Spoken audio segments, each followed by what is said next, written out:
Hotel management এই কথাটি আমরা অনেকেই শুনেছি। অনেকের মনের মধ্যে একটা ভুল ধারণা থাকে যে হোটেল ম্যানেজমেন্ট নিয়ে পড়া মানেই যে কোনো হোটেলে একজন ওয়েটারের কাজ করা, খাবার পরিবেশন করা। শুধু কি তাই? আজকের এই ভিডিওটিতে আমরা হোটেল ম্যানেজমেন্টের কেরিয়ার অপশান জানব। অ্যাজ এ স্টুডেন্ট আপনি যদি ক্লাস 12 পাস করে থাকেন তাহলে আজকের এই ভিডিওটি আপনার জন্য গুরুত্বপূর্ণ হতে চলেছে।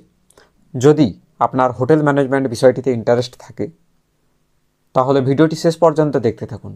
আজকের ভিডিওটিতে আমরা এলিজিবিলিটি, কেরিয়ার গ্রোথ সমস্ত কিছু নিয়ে আলোচনা করব। এই হোটেল ম্যানেজমেন্ট কথাটির মধ্যেই অনেক কিছু লুকিয়ে আছে।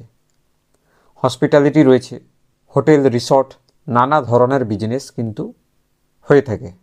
শুধু তাই নয়, গেস্ট ম্যানেজমেন্ট থেকে শুরু করে food service, housekeeping, marketing, event planning এই সমস্ত কিছু এই হোটেল ম্যানেজমেন্টেরই পার্ট।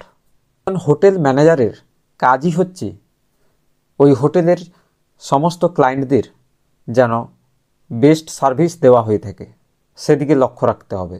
হোটেল ম্যানেজমেন্ট কোর্সটি করার জন্য আপনাকে উচ্চ মাধ্যমিক পাস করে থাকতে হবে। সে আপনি যে কোনো শাখায় উচ্চ মাধ্যমিক পাস করুন, সায়েন্স হোক, কমার্স হোক কিংবা আর্টস হোক, কোনো যায় আসে না। যে কোনো একটি শাখায় জাস্ট 50% মিনিমাম মার্কস আপনার দরকার।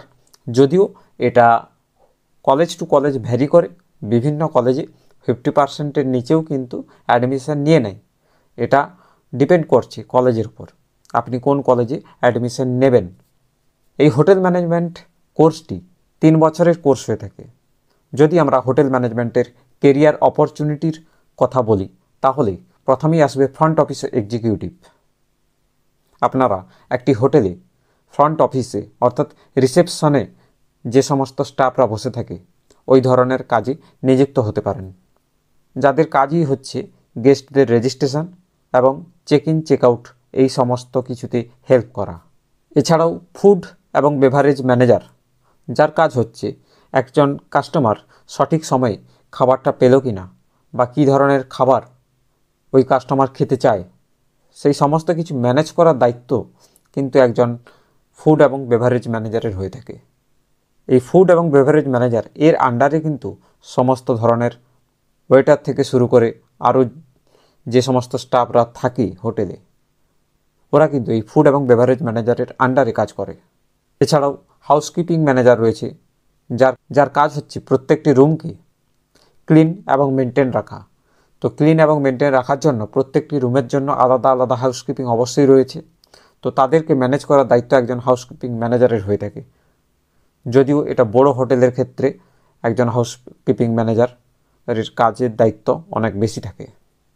ইভেন্ট ম্যানেজমেন্ট, যদি বড় হোটেল হয়ে থাকে 5 স্টার 3 স্টার হোটেলগুলোতে বিভিন্ন ধরনের প্রোগ্রাম অর্গানাইজ হয়ে থাকে, সেই সমস্ত প্রোগ্রামকে ম্যানেজ করা, সেই সমস্ত প্রোগ্রামকে হ্যান্ডেল করা সম্পূর্ণ দায়িত্ব কিন্তু একজন ইভেন্ট ম্যানেজারের হয়ে থাকে।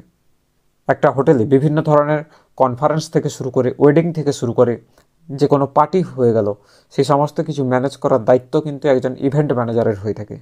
এছাড়াও একটা জেনারেল ম্যানেজার থাকে, যার কাজ হচ্ছে পুরো হোটেলটাকে ম্যানেজ করা। অর্থাৎ হোটেলের মধ্যে যে সমস্ত ওয়ার্কিং স্টাফরা রয়েছে তো তাদের সবার হেড হচ্ছে এই জেনারেল ম্যানেজার। এবার চলে আসি, একজন হোটেল ম্যানেজমেন্ট কর্মী হতে গেলে আপনার মধ্যে কী ধরনের স্কিল দরকার। শুধুমাত্র কোর্স করার নয়, কোর্স করার সঙ্গে সঙ্গে কিছু স্পেশাল দক্ষতা আপনাকে অর্জন করতে হবে। যেমন ধরুন কাস্টমার সার্ভিস বেসড স্কিল, অর্থাৎ একটা কাস্টমারকে আপনি কিভাবে হ্যান্ডেল করছেন সেই দক্ষতাটা আপনার থাকা দরকার। লিডারশিপ স্কিল, লিডারশিপ স্কিল হচ্ছে একটা টিমকে আপনি কিভাবে ম্যানেজ করতে পারছেন তার দক্ষতা আপনার মধ্যে থাকা দরকার। কমিউনিকেশন স্কিল, একটা কাস্টমারের সঙ্গে আপনি কিভাবে ব্যবহার করছেন, কথা কিভাবে বলছেন সেই সমস্ত কিছু কিন্তু এই কমিউনিকেশন স্কিলের মাধ্যমে আপনাকে শেখানো হবে। তো বন্ধুরা, হোটেল ম্যানেজমেন্ট একটা বড় কেরিয়ার অপরচুনিটি রয়েছে, যেটাতে আপনি জয়েন করার পরে আপনার এক্সপিরিয়েন্স যত বাড়তে থাকবে সেই পরিমাণ স্যালারি কিন্তু আপনার ইনক্রিজ হতে থাকবে, ঠিক আছে? এবং এক্সপিরিয়েন্সের সঙ্গে সঙ্গে আপনার প্রমোশন অবশ্যই থাকবে। যদি এই হোটেল ম্যানেজমেন্ট, হসপিটালিটি ম্যানেজমেন্ট এগুলো আপনার ড্রিম হয়ে থাকে, অবশ্যই আপনি এগিয়ে চলুন আপনার লক্ষ্যের দিকে, অবশ্যই আপনি সাকসেস পাবেন। তো বন্ধুরা, এই ছিল হোটেল ম্যানেজমেন্ট কোর্সের সম্পূর্ণ ডিটেলস, যেটা আজকে আমি আপনাদের জানালাম।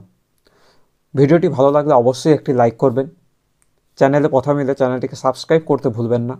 আমি এই ধরনের career related, education related video বানাতে থাকি। বন্ধুদের সঙ্গে অবশ্যই ভিডিওটি শেয়ার করবেন। আজকের মতো এখানেই ভিডিওটি শেষ করলাম। দেখা হচ্ছে নেক্সট কোনো ভিডিওতে।